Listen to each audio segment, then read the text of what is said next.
Почитувам председателя, почитувана колешке, навистина е ова еден добар амандман кој што не знам зошто се трудите да го одбиете вака со сета сила, арно, ама ја да ви кажам една работа, не сакам да должам многу, меѓутоа вака ќе почнам поред. Уште кога се носеше законот за измена на законот за минимална плата, тогаш самите бевте свесни дека го кршите и закон за работни односи и се така. Сега ова ви се мало одглава. Ова ви е нексус ефект, едно по друго. Причинско-последични односи. Се знае таму, оние кои што повеќе разбираат, знаат дека од една мала ситница може, нели тоа што беше ефектот на снежна топка, да предизвика лавина реакции. Ова ви истото. Вие што очекувавте, бе, колешки, у март месец кога го менувавте законов за минимална плата? Дека нема да дојде до вакво нешто? Вие мислите дека ќе покачите само минимална плата и сите останати ќе молчат? И Сојузот на синдикати на Македонија и Конфедерацијата на синдикати, гледаме дека реагира. А тој реален сектор е, ќе повторам нешто од пред 2 дена што го кажав, тој е движечката сила во Република Македонија. И сега вие таму ги изедначувате оние најмалку сложени работи со овие повеќе сложени работи. И јас сега сум свесен дека по овој постоечкиот закон во март месец ќе има ново усогласување на минималната плата. Ќе постигнете? Ќе постигнете да ги одвратиме оние кои што имаат повисок степен на образование и поголеми одговорности на работите, посложена работа, да не го работат тоа. Знаете што се случува по јавните предпријатија? Дали знаете, почитувана колешке, тие кои што работат, оно што се случуваше во јавните се случува сега и во реалниот сектор. Тие кои што работеа со роцанглите во рака, рекоа подобро е да бидеме чистачи. Знаете зошто? Оти немаат одговорност. Оти не се на повик 24 сати. Оти имаат работно време од 8 до 3. И сега што ќе постигнете?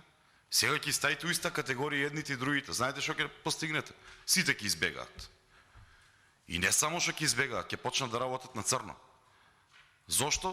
Оти будала е државата. Оти не знае да ги вреднува вредностите и продуктивноста на работниците. И сега што ќе правите? Еве, кажувате 28.000 предпријатија биле субвенционирани. За пофалба ли е тоа? Срамоте. Зошто се субвенционирани? Оти не можат да си остварат приходи како што треба. Оти не можат да бидат продуктивни, оти не можат да исплатат плати, оти треба некој да им ги пополнува придонесите, оти не се профилни. А дајте ја и пред неколку денови истото го зборував. Ова што се случува со инфлацијата, истото треба да се случи и со мафијата. Дајте од корен да ги сечеме работија. Што е сега шиткачите ќе ги маваме, а ваму овие што се столбот на мафијата нема да правиме. Или сега ќе им дадеме на овие кои што ни се непродуктивни или ни имаат помал коефициент на сложеност на работа, а на овие попродуктивните нема да им дадеме. И сега ова ви е реално барање. Ако веќе им давате на едниве, еве се носат мерки, иако се задоволити, какви се, такви се, некој може ќе искористи, ама верувам дека повеќето нема да искористат за тие што беа наменети, или пак веравте дека ќе бидат 4 месеци, имаме уште месец и пол до крајот на годината и тоа нема да се исполни. Ајде на некој му давте, ами вие другие што ќе прават? Јас навистина не знам со кој лице ќе погледнете вработените од реалниот сектор. И таму немојте, ја многу често сум кажувал тука и одговорница, вие немојте да давате на оние трошоци каде што се за покривање само за плати. Тим субвенции во однос на намалување на струјата, дајте им субвенции во однос на намалување на нафтата. Видете, регулирајте преку увозот, преку извозот, цените видете, регулирајте ги. Значи не можете овака, вие спречувате нешто што не се спречува. Односно пробувате да лечите нешто што не се лечи.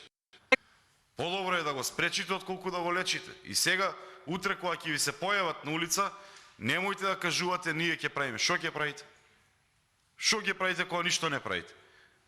Сега ќе покачите 20.000, 21.000, колку ќе биде минималната плата, и вие практично и така ја покачувате и просечната плата. Да не направивте нешто, да не донесовте инвестиции, да не го зголемивте, да не зголемивте конкуренцијата на пазарот на трудот. Не ја зголемивте. Ниту па во образованието има некаква намера да се насочи онаму каде што има потреба во реалниот сектор. А и таму не знаете да ги задржите младите затоа што водите вакви политики. И ова сето ви е нексус ефект. Ова сето ви е причинско-последични односи. Вие ако мислите како што треба и ако работите како што треба, дајте, утврдете каде е проблемов и дајте да го решиме заеднички. Арно, ама вие не сакате да кажете, од вас ви е многу полесно да даете 2-3 денари на социјалците и да им речете, еве, ние ви дававме, а ако од позади сте ги осиромашиле дополнително и преку нафти, и преку инфлација на храна, и преку зголемување на сметките за струја и така натаму, вас ви е многу полесно, поубаво звучи за уши тоа.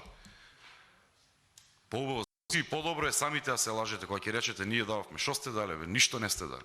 Вие сте фрлиле пари у ветар. Толку сте дали. Зошто не се соочивте со проблеми како што треба? Самата сте економист, знаете каков е кругот на продуктивност.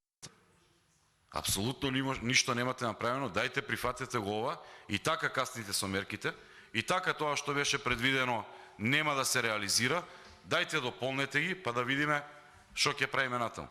Бараат луѓето само да можат да преживеат зимата. Меѓутоа, како што сте тргнале, освен оваа екипава што е на Зоран и Вица Заев, никој друг нема да може да преживее зимата и практично овој амандман е колку машините на Зоран и Вице што вртат у рек Битол во еден ден. Ете толку зима. Ние бараме 3 милиони евра.